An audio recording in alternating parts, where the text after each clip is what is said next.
أعوذ بالله من الشيطان الرجيم بسم الله الرحمن الرحيم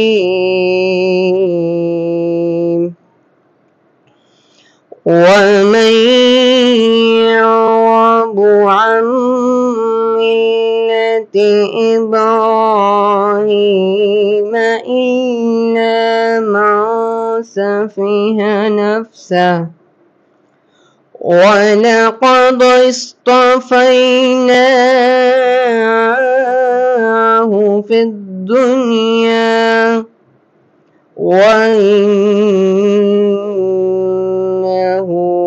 في الآخرة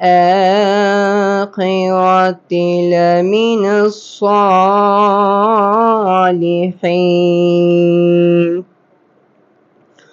और इब्राहिम के दीन से वही मुंह फेरेगा जिसने खुद को अहमद बना रखा हो, और बेशक हमने इसे दुनिया में चुन लिया और बेशक वो आखिरत में हमारा खास कुर्ब पाने वालों में से है।